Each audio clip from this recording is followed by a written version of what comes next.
ఇది జనం న్యూస్. ఒంగోలు ప్రజల నిజమైన స్వరం. తాజా వార్తలు, విశ్వసనీయ సమాచారం కేవలం మీకోసం. జనం న్యూస్ ఒంగోలు. టంగుటూరు గ్రామంలో వించేసి ఉన్న శ్రీ అంగాల పరమేశ్వరి అమ్మవారి దేవస్థానం మహాశివరాత్రి మహోత్సవాలు 16వ వార్షిక మహోత్సవాలు బుధవారం ఘనంగా ముగిశాయి. ఉత్సవాల్లో భాగంగా 18వ తేదీ బుధవారం శివ పార్వతుల కళ్యాణ మహోత్సవాన్ని కన్నుల పండగగా శాస్త్రోక్తంగా నిర్వహించారు. ఈ సందర్భంగా వేద పురోహితుల మంత్రోచ్చరణ నడుమ కంకణ ధారణ, కన్యాదానం, జీలకర్ర బెల్లం, మాంగళ్య ధారణ, తలంబ్రాల తంతు వంటి కార్యక్రమాలను పురోహితులు చేపట్టి కమనీయంగా కళ్యాణాన్ని ముగించారు.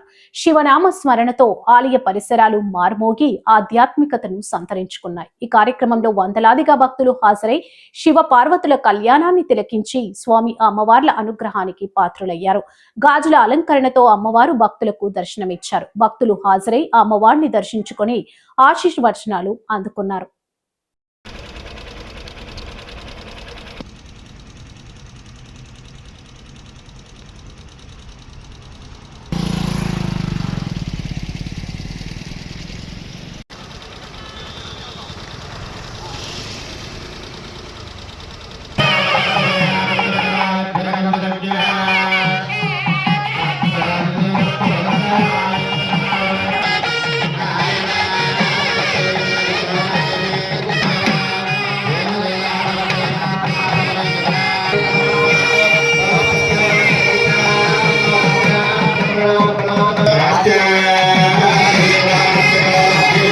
పంచబ్రహ్మ స్వరూపేభ్యః దక్షిణ మనస ఉచ్చాహ సంప్రదే నమః సంప్రదే నమః సంప్రదే నమః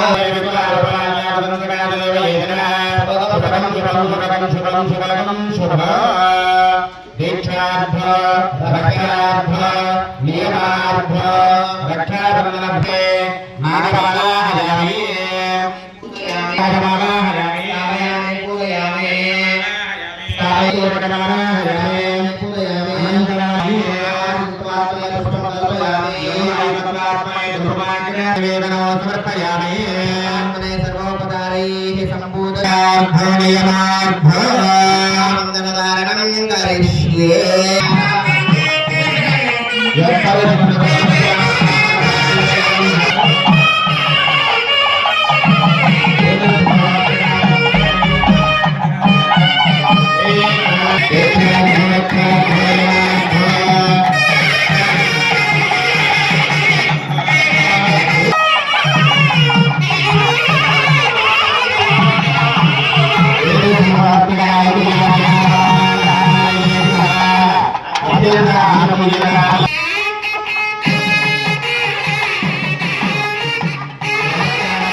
ఇప్పుడు శివ కళ్యాణం ఎప్పుడు కూడా కళ్యాణం జరిగినా యజ్ఞం చేసినా కూడా హోమం జరిగినా ఏ చేస్తున్నా సరే భక్తుల యొక్క పర్మిషన్ మనకు కావాలి. ఆ పర్మిషన్ విమోక్షణ అనేటటువంటి పద్ధతి ద్వారా ఆ జలాల్లోకి ఆ జలాధిపతి అయినటువంటి వరుణ దేవుణ్ణి ఆవాహన చేస్తాం. పెళ్ళైనా సరే దేవుని పెళ్లికి అందరూ ఏంటందరూ పెళ్లి పెద్దలు అనేటువంటి మనం ఉంటా ఉంటూ పార్వతీ పరమేశ్వరులు ఇప్పుడు చిన్న పిల్లలాంటి వాళ్ళన్నమాట. టీనేజ్ బాయ్ పరమాత్మ ఎలాంటి వాడంటే సూర్య చంద్రులను సైతం వెలిగించే సూర్య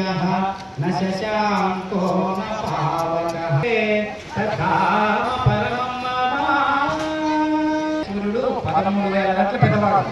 ఇట్లాంటి భూములు 13,000 కలిపితే కాబట్టి ఆ పరమాత్మ స్పృహతో మనం ఏం ఆలోచించినా కూడా విషయాన్ని మనం మర్చిపోకుండా చేసేటటువంటి ఏ కార్యమైనా అదొక పూజతో సమానమే. పార్వతీదేవి గారు శక్తి స్వరూపినిగా కూతురుగా పుట్టి అక్కడ ఏ దేవి సౌందర్యమారిజుడైన అంటే మేఘ అర్థం అజ అని స్వరం కొంచెం మార్చి చెప్పామనుకోండి బ్రహ్మాండ అర్థం వస్తుంది. చూసారా భాష యొక్క గొప్పతనం.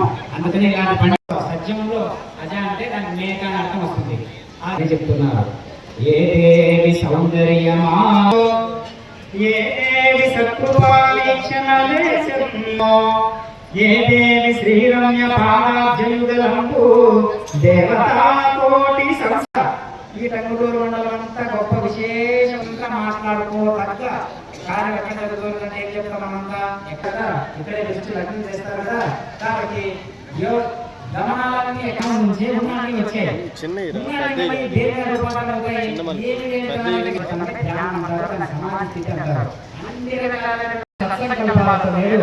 చక్కగా వైదిక ఆరాధనలతో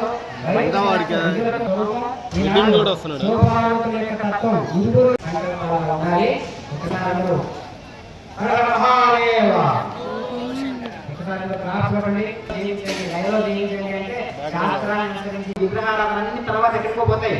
జపం చేసుకునేవాడు మా దిప్పుతో ఉంచేది విగ్రహారాధన. అందుకని ఏమని అంటున్నారు, శిలను ప్రతిమ చేసి ఈశ్వరాభిరామ విదురవే దేవాలయ ప్రొక్తో జీవో దేవస్థాన. ఒక శరీరం నడుస్తూ వస్తుందంటే దేహమే దేవాలయం, ఒక శరీరం ఒక గుడి నడుస్తూ వస్తుందని, ఒక దేవాలయం నడుస్తూ వస్తుందని చెప్పాలి. ప్రతి జీవిలో ఉండే ఏ బ్రహ్మ తక్కువ ఉన్నదో అదే మనలో ఉన్నది కదా. ఈ లెక్కన ఆలోచిస్తే భగవద్గీతలో వాక్యం ఉంటుంది, సర్వభూతస్తమాత్మానం మరి ఇద్దరి యొక్క జీవితం అక్కడే గడిచిపోతుంది అని ఈ యొక్క బ్రహ్మ విష్ణు ఏం చేశారు, మన్మధుని సృష్టించి ఆ మన్మధుడి చేత మన్మథాన్ని ప్రయోగించారు పరమశివుడి పైన. ఈ యొక్క ప్రయోగం జరుగుతూ ఉండగానే పరమశివుడిలో ఒక చరణం వచ్చింది. కరుణ తెచ్చాడు, ఎదురుగా అమ్మవారి సుందరమైనటువంటి రూపం కనబడింది.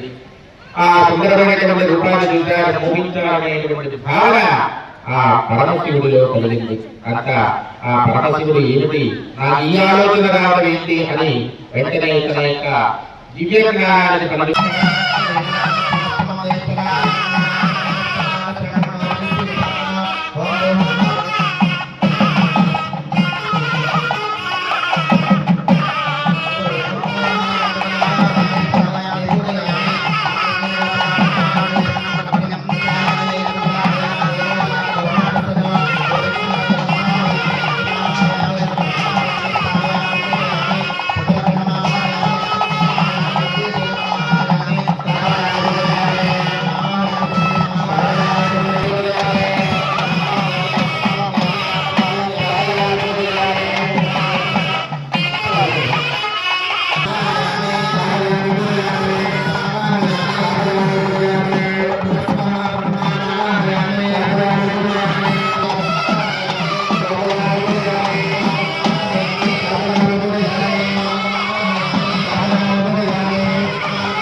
नमस्ते जगदे गमादः श्री उमामहेश्वर स्वामिने नमो नमः।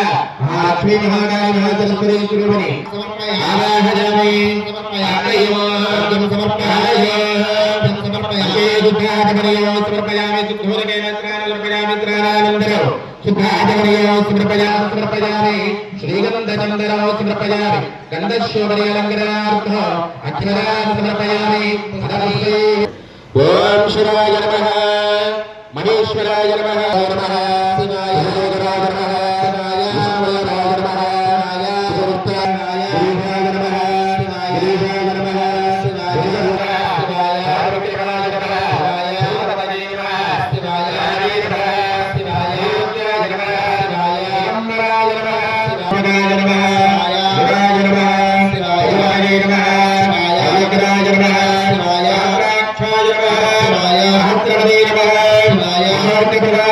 पूजां समर्पयामि। श्रीमात्रे नमः श्री महाराज्ञे नमः श्रीमत् శ్రీమహాసనేశ్వరే నమః చిరజ్ఞగుండదంబోధాయ నమః ఉద్యద్భావసహస్రాభాయ నమః చతుర్భాగసంవిదాయ నమః నాగేశ్వరభవాగాధ్యాయ నమః ప్రోధాకారాన్ సహస్రాయ నమః మనోరూపేక్షుదండాయ నమః పంచధర్మాత్రదాయకాయ నమః పీడమితాయ నమః శ్రీశ్రీధర్మరత్నజీవితాయ నమః శ్రీశైలగంగామనామదేవగాయ నమః శ్రీ ఇచ్ఛాయుక్తక్రియాచక్రజ్ఞానశక్తిస్వరూపిణి పార్వతీ దేవీ నమో నమః శ్రీ నమో నమః నానావిధ పరిమళపత్రపుష్ప అక్షరాలు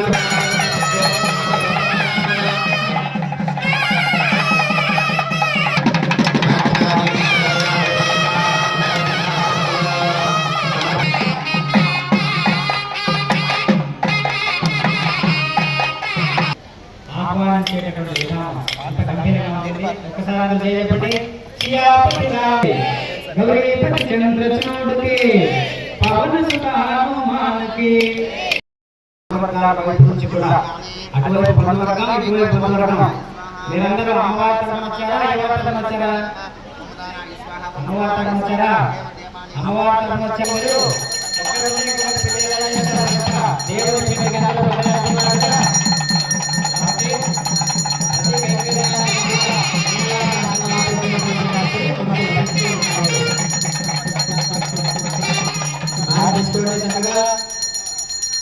మహాదేవ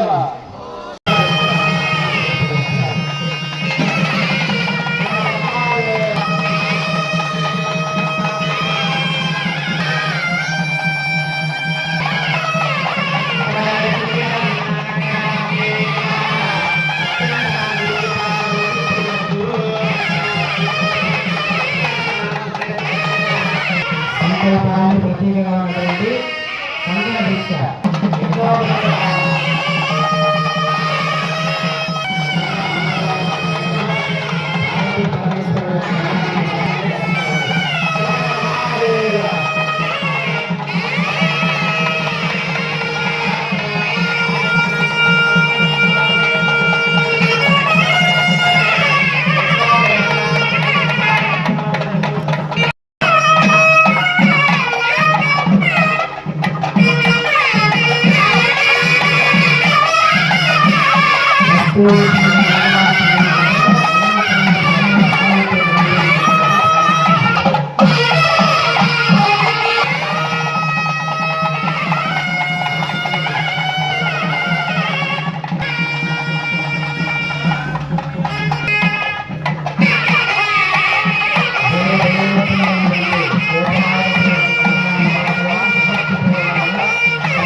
ఆ తదుపరి నిత్య ప్రభుత్వాత్మాత్మ ఆడవాళ్ళకి ఎడమవైపు పుట్టగా మగవాళ్ళకి కుడివైపున పుట్టగా మరి కాటుక ధరింప చేయడం జరిగింది.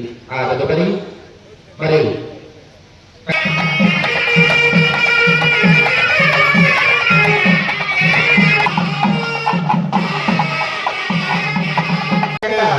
శాంతి కళ్యాణ క్షణ పర్యంతం వరకు కూడా మనం చేసేటువంటి కార్యక్రమాలు ఉండొచ్చు, అదేవిధంగా పాపకర్మలను ప్రాప్తించేటువంటి కార్యక్రమాలు ఉండొచ్చు. వస్తుంది ఆ పాపపు కర్మలను కడుక్కోవడానికి ఇటువంటి శుద్ధి చేసుకోవడానికి అవకాశం ఉంటుంది. కాబట్టి అటువంటి శాంతి కళ్యాణ మహోత్సవం మేమే నిర్వహిస్తున్నా మా కమలంలో స్వామివారి సాక్షాత్ పరమశివుడు సాక్షాత్ జగజ్జనని పార్వతీ సాలంకృత సహజన్యోదక కన్యాదానం అహం కరిష్యే. ఈ యొక్క కన్యాదాన మహోత్సవాన్ని మేము చేసిన మేము చేయించిన వచ్చేటువంటి ఫలితం ఎటువంటిదయ్యా అంటే మధ్య సంభావనాయాం పాపాయాం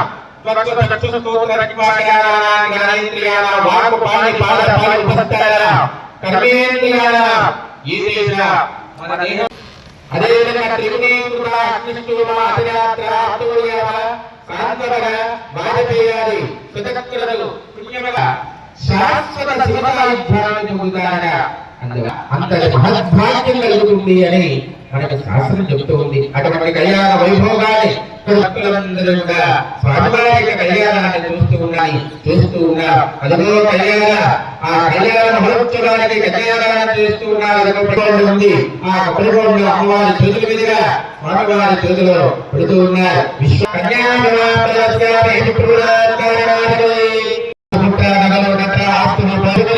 ఒకరి ఏమి కావాలో అది తెలుసుకుని ఒకరి ఆస్తులు ఏమిటి ఒకరి ఆస్తులు ఏమిటి చెబుతారని గడపడి నాయన నమ్మకమండి ఆస్తి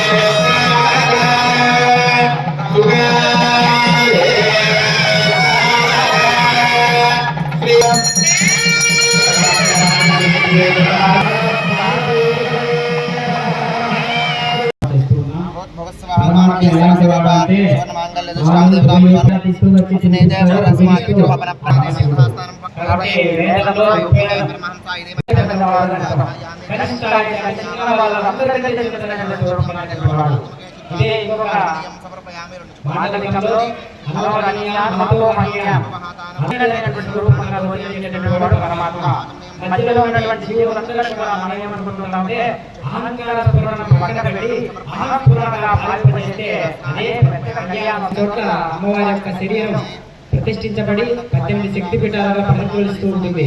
ఎప్పుడు కూడా మంత్రోచ్చారణతో జగద్భగాయమానంగా పూజనార్హంగా ఉండేటటువంటి 18 పీఠాలు మన యొక్క సనాతన. కాబట్టి అలాంటి పీఠాల ప్రతినిధిగా ఉండేటటువంటి వాడు ఎవరు అంటే పరమశివుడు. కాబట్టి మన మనస్సు ఎంత అమృతగణాలంటిని కూడా మనకు పంపిస్తూ ఉన్నాడు సేవ కోసం. పరమాత్మే మన కోసం సేవ చేయడానికి. కాబట్టి రుద్ర బ్రహ్మమంతా కూడా ఆత్మలోనే అందులో ఉన్నటువంటి ఆనందమే ఇక్కడ ఉన్నది. ప్రస్తుతం దెబ్బతిన్నటువంటి వ్యవస్థ ఏంటంటే విమానాలలో ముఖ్యంగా భారతదేశంలో దెబ్బతిన్నటువంటి భాషలు ఏంటంటే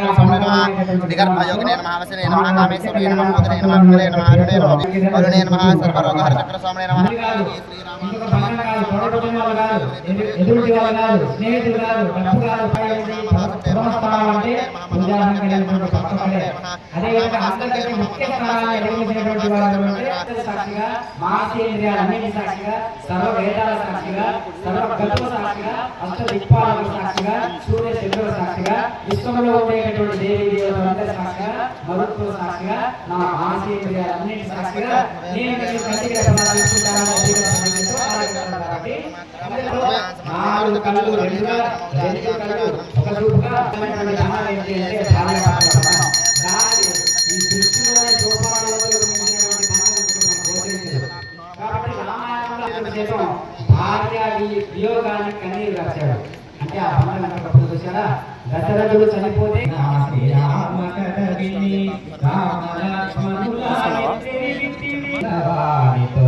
అప్పుడు హనుమంతుడు వారి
అందుకనే మన పెద్దవాళ్ళు చెప్తూ ఉంటారు, ఏంటి నాయన బతుకుతున్నావు అంటే బొమ్మల కింద పెంచిన కింద అది నాటకం ఉంది అంటే అంతమంది కూడా నశించబడుతుంది. మరి రాజు వినిపిస్తున్నాడు కదా అంటే ఒక నాటి రాజు కూడా ఉన్నాడు, భూమి వినిపిస్తున్నది కదా భూమి కూడా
ఉమామహేశ్వర స్వామినే నమో నమః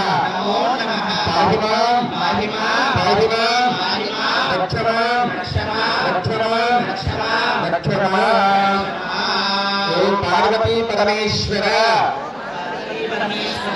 మమ్ములను సర్వకాల సర్వ వ్యవస్థల యందు మీ యొక్క తేజస్సు వలె రేతస్సు వలె కాపాడుముగాక ఓ పార్వతీ పరమేశ్వర పాహిమాం రక్షమాం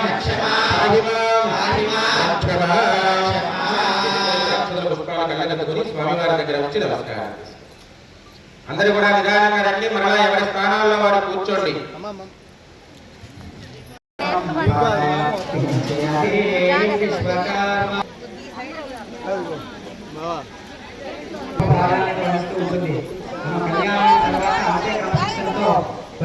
పాటించాలి. అన్నిటికంటే గొప్ప ఆచారం ఏంటంటే క్రమశిక్షణతో కూడిన. కాబట్టి మీరు వేదిక మీదకి విచ్చేసి స్వామివారికి తగిలేటట్టుగా వేస్తేనే నక్షత్రం కావు.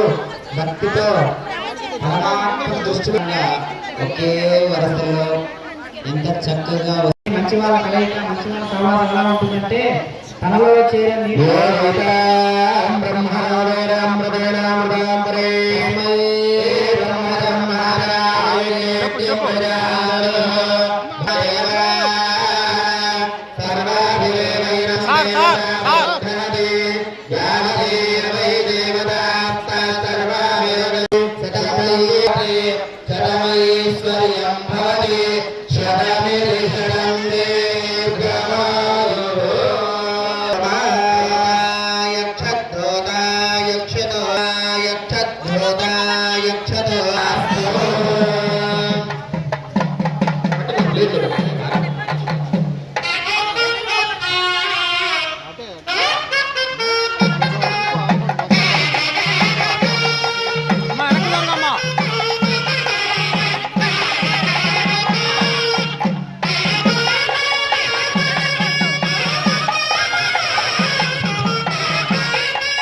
జయమంగళం శుభమంగళం జయమంగళం నిత్యమంగళం శుభమంగళం పరమేశ్వరికి హర హర మహాదేవ.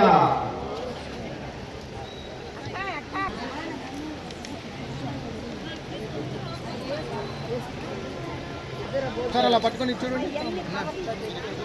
అమ్మకి వచ్చి వెనక్కి రారా ఒకసారి. ఓకే అమ్మగారికి వచ్చి స్వామివారి కళ్యాణోత్సవం కలిగించిన తర్వాత అటు అమ్మవారి సైడు ఇటు స్వామివారి సైడు చెప్తున్నాడు. బ్రహ్మకర్మ సమాధినా ఏది లేదని చెప్తూ ఉన్నది. బ్రహ్మ స్పర్శచే పునీతమవుతున్నది ప్రతి వస్తువు కూడా. కానీ ఆ కోణంలో మనం దర్శించినప్పుడు మాత్రమే అది బ్రహ్మ స్వరూపంగా వెలుగుతూ ఉంటుంది. తమ కార్యాలను తామే నిర్వహించుకుంటూ ఉంటారు. కాబట్టి ఆ విలక్షణభరితమైనటువంటి విన్యాసాలు ఎక్కడ ఉన్నాయంటే మన కళ్ళ ముందే జరుగుతూ ఉంటాయి. కాబట్టి ఇలాంటి కళ్యాణోత్సవాలు ఎక్కడ జరుగుతున్నా మనం కాస్త సమయాన్ని హెచ్చించి అక్కడికి మనం హాజరయ్యేటట్టుగా మన సమయాన్ని అంతా కూడా కేటాయించుకోవాలి. పనులు అనేవి ఎప్పుడూ ఉంటాయి.